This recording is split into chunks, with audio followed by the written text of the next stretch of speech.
قرآن مجید نے کہا ہے اگر خسارے سے بچنا چاہتے ہو تو 4 کام کرو، ورنہ تمہاری زندگی روز بروز نقصان میں جا رہی ہے، خسارے میں جا رہے ہو، اصل مال بھی ضائع ہو رہا ہے۔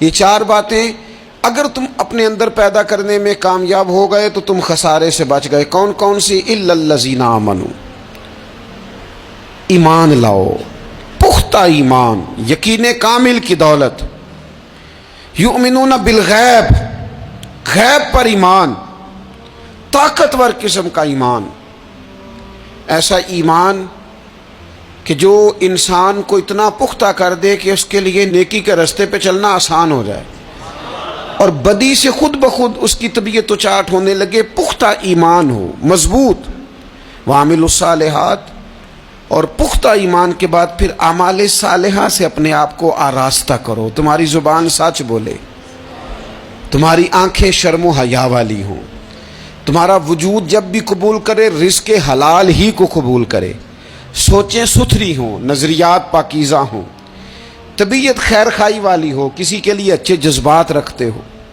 تمہارا وجود نفع بخش ہو، ہمیشہ کسی کا بھلا کرنے کی خواہش طبیعت میں مچلتی رہتی ہو۔ اعمال صالحہ سے اپنے آپ کو آراستہ کرو، صوم و صلات کی پابندی ہو، نماز کا خیال ہو، نماز کے قیام کا خیال ہو، ظاہری باطنی آداب کے ساتھ اللہ کے حضور عبادت کے لیے حاضر ہونا تمہارا جذبہ ہو۔ ایمان اور اعمال صالحہ، یہ 2 خوبیاں، وتواصوا بالحق، پھر ایک دوسرے کو نا حق کی تاکید بھی کرو، نیرا بیٹھ نہیں جانا نیک اعمال کر کے۔ حق نے کی ہیں تیرے ذمے دوہری ذمہ داریاں، خود تڑپنا بھی ہے، اوروں کو تڑپانا بھی ہے۔ نیرا تو نے خود ہی نہیں تڑپنا، تیری ذمہ داری یہ ہے کہ کسی اور کو بھی تو تڑپائے۔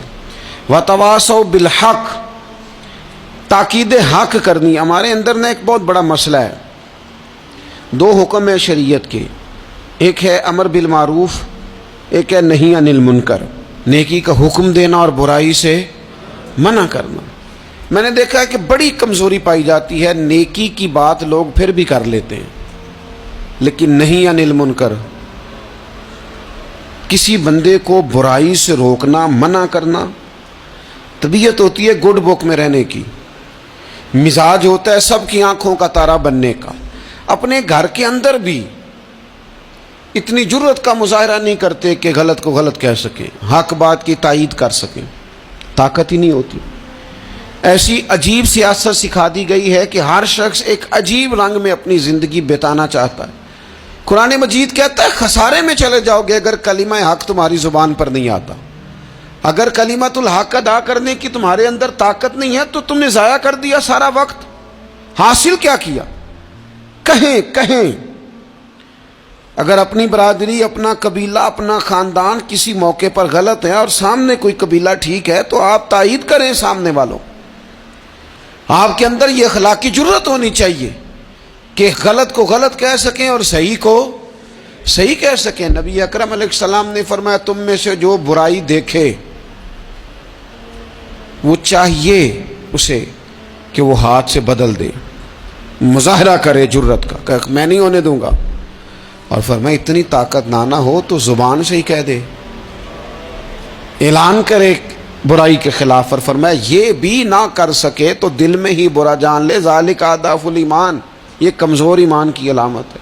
تو حق بات کا مزاج، او جی میں نے اپنی قبر میں جانا ہے، او میاں آپ کے ذمہ اللہ تعالیٰ نے قانون لگایا ہے، کنتم خیر امۃ اخرجت للناس تأمرون بالمعروف وتنہون عن المنکر، تم نے لوگوں کو بھلائی کا حکم دینا ہے اور برائی سے منع کرنا ہے۔ غلط کام ہو رہا ہو تو آپ غلط کو غلط ہی نہیں کہیں گے، آپ کی طبیعت اس طرح کی ہو جائے کہ آپ بات چپ سادھ لیں، آپ کی زبان پر کسی مظلوم کے حق میں کوئی کلمہ ہی نہ آئے۔ ایک بستی میں 2-3 لوگ بڑے نیک رہتے تھے اور باقی بستی ساری گناہوں میں، معاذ اللہ، اللہ کی نافرمانیوں میں، حدوں کو توڑنے میں مشغول تھی۔ اللہ کریم نے فرشتوں کو حکم دیا کہ اس بستی کو الٹ دو۔ فرشتوں نے عرض کی مالک وہاں تیرے 2-3 نیک بندے بھی تو رہتے ہیں، تو رب کریم نے فرمایا سب سے پہلے انہیں تباہ کرنا۔ مالک نیکوں کو، پرہیزگاروں کو، اور میں یہ کس طرح کے پرہیزگار ہیں، خود تو نمازیں پڑھتے رہے اور میری نافرمانی دیکھ کے کبھی ان کے ماتھے پر شکن تک نہیں آیا، کبھی ان کی طبیعت پر بوجھ نہیں بنا کہ لوگ دین کی حدیں توڑ رہے ہیں میں کم از کم زبان سے ہی کہہ دوں، نہ کبھی سوچا ہی نہیں کہ شریعت اسلامیہ کو سر عام پامال کیا جا رہا ہے اور کوئی کلمہ ان کی زبان سے ادا نہیں ہوا۔ پہلے ان لوگوں کو تباہ کرنا خود تڑپنا بھی ہے، اوروں کو تڑپانا بھی ہے۔ اپنی زندگی میں حق کہنے کا مزاج پیدا کریں، کسی کو روکیں کہ میاں یہاں تو غلط ہے۔ ہم سے لوگ مشورہ لینے آتے ہیں، ہم ہاں میں ہاں ملا کے گزر جاتے ہیں۔ اگر آپ کو محسوس ہونا کہ سامنے والا بندہ جو آپ کے پاس بیٹھا ہے وہ بات درست نہیں کر رہا تو یہ جرت پیدا کریں، اگرچہ حکمت سے کہیں، دانائی سے کہیں، اچھے جملوں کا چناؤ کر کے کہیں، لیکن اس کو کہیں، اس کو سمجھائیں کہ یہاں تو بھی غلطی پہ ہے۔ اور غلطی دلیر لوگ مانا کرتے ہیں، دلیر لوگ، بزدلوں نے بھی کبھی غلطی مانی ہے؟ بزدل تو اپنی غلطیوں پہ دلیلیں دیتے ہیں، نہیں میرا یہ مطلب تھا، نہیں میں یہ۔ بزدل ساری زندگی کہتے ہیں میں ناکام ہوا فلانے کی وجہ سے، میں پیچھے رہ گیا فلانے کی وجہ سے۔ او خدا کے بندے تو بزدل ہے، اس لیے تو نہیں، اگر تو طاقتور ہوتا تو کم از کم اپنی غلطی تو اپنے کھاتے میں ڈالتا، تو اپنی غلطیاں بھی کسی کے کھاتے میں ڈال رہا ہے، یہ بزدلی ہے۔ تو فرمایا ایمان لائیں، اچھے اعمال کریں اور حق بات کی تاکید کریں۔ اچھا جب حق بات کی بات کریں گے تو یہ ہو نہیں سکتا پھر تکلیف نہ آئے، پھر مخالفت نہ ہو، پھر ساری دنیا ٹھیک ہے، یہ ممکن نہیں ہوتا۔ اب مشکل آئے گی تو فوراً کہا وَتَوَاصَوْا بِالصَّبْرِ، ایک دوسرے کو صبر کی وصیت کریں۔ مشکل تو آئے گی، جب آپ حق بات کہیں گے تو کچھ لوگ